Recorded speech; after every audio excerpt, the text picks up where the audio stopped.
एक दिन बादशाह ने अपने दरबारियों से भरी सभा में पूछा, भाग्य बड़ा है कि मेहनत? सब दरबारियों ने एक मत होकर बताया, हुजूर, मेहनत बड़ी है। परंतु बीरबल की राय सबसे भिन्न थी। वह अपनी तरफ से अकेला होकर बोला, महाराजा, मेरा मानना है कि भाग्य बड़ा है। बादशाह ने बीरबल को पूछा, यदि मेहनत न की जाए तो भाग्य क्या कर सकता है? भला उस मनुष्य को जो भाग्य के भरोसे बैठे रहे, कभी खाना नसीब हो सकता है? बीरबल ने उत्तर दिया, चाहे कोई भी कितनी भी मेहनत क्यों न करे, परंतु जो बात उसके भाग्य में लिखी न होगी वो कदापि उसे नहीं मिल सकती। ये बात को देखते हुए भाग्य को ही प्रधानता मिलनी चाहिए। एक दरबारी को बीरबल की ये दलील बहुत खटकती रही और वह बादशाह से निवेदन करके बोला, शाहपहा, जब बीरबल को भाग्य की प्रधानता ही मालूम है तो इसका कोई सबूत भी होगा।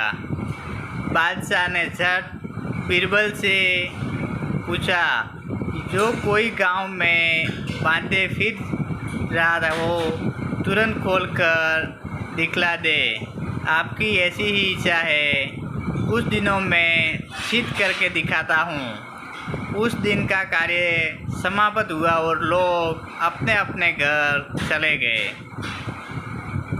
एक दिन बादशाह को जमुना में सैर करने की इच्छा हुई, अतः कुछ दरबारियों को साथ ले गए और खास नौका में बैठकर यमुना जी में जल विहार करने लगा।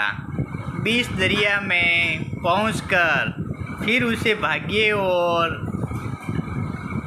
और मेहनत वाली बात स्मरण आई तो उसने बीरबल से कहा, क्यों बीरबल, अभी तुम्हारा दिमाग ठिकाने आया कि नहीं? बोली, मेहनत को भाग्य से प्रधान मानते हो या नहीं?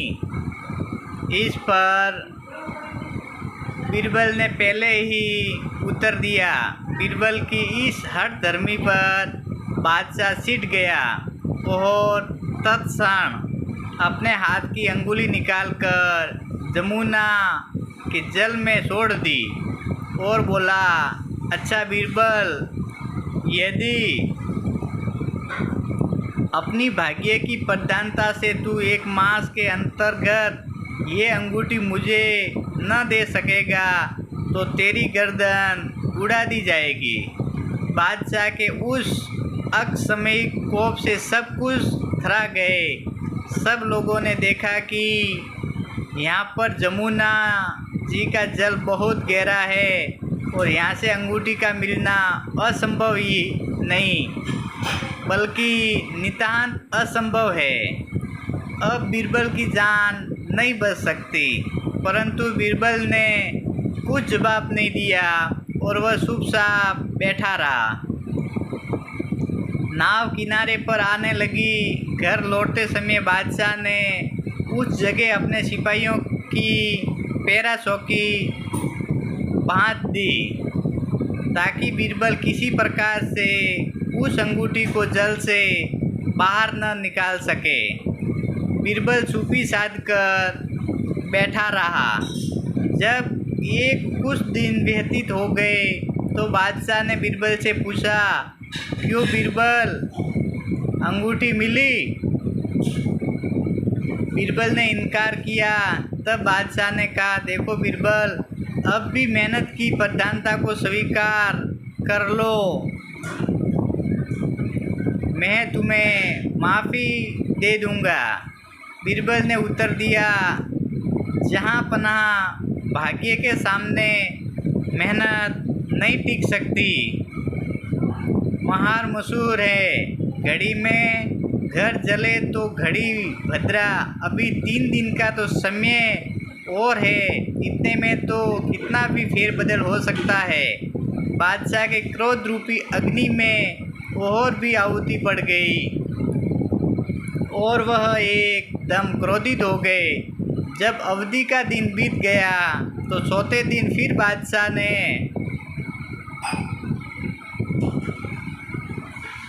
बीरबल से पूछा, अंगूठी मांगी। बीरबल ने कहा, हुजूर, मेरे भाग्य से अंगूठी नहीं मिली। बादशाह क्रोधित होकर बोला, तब मरने के लिए प्रस्तुत हो जाओ। बीरबल तो पहले से ही कमर कस चुका था। वह बादशाह के सामने निर्भय होकर खड़ा हो गया। उसे कसकर बांध दिया गया। बीरबल की दशा पर बादशाह को फिर तरस आ गई और बोले, बीरबल, अब भी मौका है, तुम मेहनत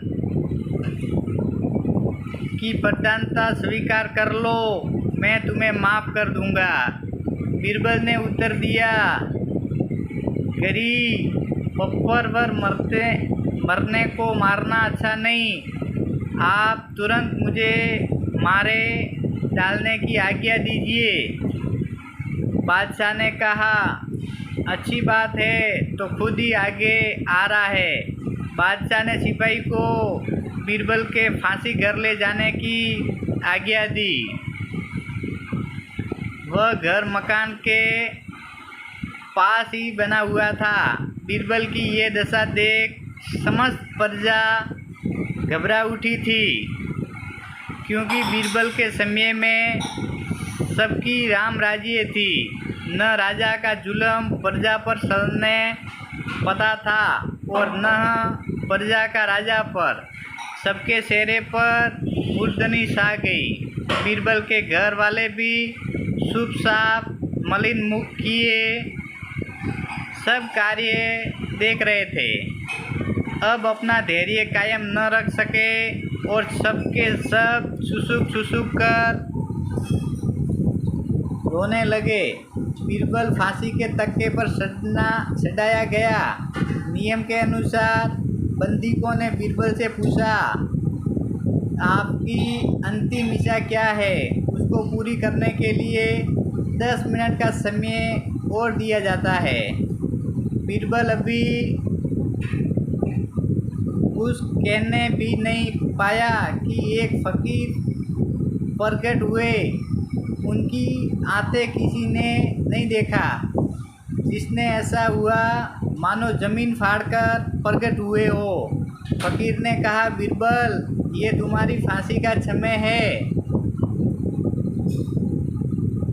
और मरने से पहले एक पुण्य कर्म करता जा। ये सवेरे सवेरे का समय है और मुझे भूख बहुत लगी है। इससे मेरे भोजन का प्रबंध कर और इससे बढ़कर दूसरा दान नहीं है। सदा ऐसे लोग कहते आए हैं। मैं मछली खाना चाहता हूँ, इसलिए एक अच्छी मछली पकाकर खिलाओ और मुझ फकीर का आशीर्वाद ले लो। बीरबल ने असमझ में पड़ गया। एक तो मरण का काल और दूसरे फकीर की याचना। सो मछली वो बोला, साहब, आपको ज्ञात होना चाहिए कि मैं एक क्लीन ब्राह्मण हूँ। हम लोग अपने चौके में मछली मांस का प्रयोग नहीं करते। फिर आपको क्यों करके खिलाऊं? फकीर बोला, ये सब सही है, परंतु यदि तू इस मरण करण में मेरी भूख मिटाएगा तो इस पुण्य से तेरे बाल बच्चों के सहित कल्याण होगा। और वहाँ उस पर समय जितने लोग एकत्रित थे, सभी ने बीरबल से फकीर की इच्छा पूरी करने का अनुरोध किया। कुछ काल तो यूँ ही बातचीत में चला गया। अंत में मत विशेषता के कारण बीरबल को अपनी जीत छोड़नी पड़ी और एक आदमी बाजार जाकर एक मल्लाह से एक खूब मोटी बड़ी मछली खरीद लाया। जब उस मछली को बीरबल छुरी लेकर चीरने बैठा तो उसके पेट में से कोई ठोस चीज दिखाई पड़ी। उसका संपूर्ण पेट काटते ही बादशाह की वह जल में फेंकी हुई अंगूठी बाहर निकल आई और बीरबल की बेटी की बुद्धिमत्ता। बादशाह अपनी खिड़की से गर्दन निकालकर बीरबल की फांसी का दृश्य देख रहा था। उसने देखा कि बीरबल मछली फाड़ रहा है, परंतु उसके और इस फकीर के अंतर्गत क्या क्या बातें हुई इसका उसे कुछ भी पता नहीं था। बीरबल उस अंगूठी को हाथ में लेकर खड़ा हो गया और फकीर को देखने लगा। वो उससे खड़ा होने से पहले ही अंतर्ध्यान हो गए। बीरबल ने एकत्रित मंडलों से कहा, आप लोगों की अनुमति प्राप्त कर मैं एक बार पुनः बादशाह से मिलना चाहता हूँ। कृपया करके मुझे फिर से बादशाह के समीप ले चले। उन लोगों ने मछली का पेट फाड़ते समय कुछ निकलते हुए अवश्य देखा था, और क्या निकला सो कोई नहीं जानता था। वे बड़ी प्रसन्नता से कर्मचारियों के सहारे बीरबल को बादशाह के पास ले गए। बीरबल को अपने समीप आते हुए देखकर बादशाह ने अनुमान किया हो न हो बीरबल डरकर अब मेहनत की प्रधानता स्वीकार करने के लिए मेरे पास आ रहा है, परंतु अब मैं अपनी आज्ञा पूरी न करूँगा। इसलिए इसके पहले ही मैंने उसे कई बार मौका दिया था, परंतु उस समय उसने मेरी बातों पर कुछ भी ध्यान नहीं दिया। बीरबल पास पहुंचकर बादशाह को सलाम किया। तब बादशाह ने कहा, बीरबल अब मैं तुम्हारा प्रयास करना व्यर्थ है। इस समय मैं तुम मेहनत की प्रधानता मान भी लो, परंतु मैं अपनी आज्ञा रद्द नहीं करूँगा। बीरबल ने कहा, हुजूर पहले मेरी बात सुन लो। मैं मेहनत की प्रधानता मानने नहीं आया हूँ। बादशाह ने कहा, अच्छा कहो। तब बीरबल बोला, आपकी अंगूठी देने आया हूँ, इसे पहन लीजिए। बादशाह ने उसे हाथ में लेकर देखा तो सचमुच वही राजमुहर वाली अंगूठी थी, और बड़ा आश्चर्य हुआ क्योंकि उसे जमुना के अगाध जल में फेंक आए थे। कई बार खूब उलट पलट देखा। जब उसने निस्वक्त कुछ संदेह न रहा तो बोले, बीरबल ये अंगूठी कैसे प्राप्त हुई? बीरबल ने जवाब दिया, गरीब पर वर मेरा भाग्य घसीट कर लाया है। तब उसके मिलने का सब किस्सा बीरबल ने बादशाह को सुनाया। बादशाह बीरबल से बहुत प्रसन्न हुए और 10,000 मुहर और एक सुंदर वस्त्र तथा कई वाहन पुरस्कार में दिए। उसके घर वालों को भी सुंदर सुंदर वस्त्र दिए गए। उपस्थित जनता के सहित बादशाह ने प्रशंसा से भाग्य की प्रधानता को स्वीकार कर ली।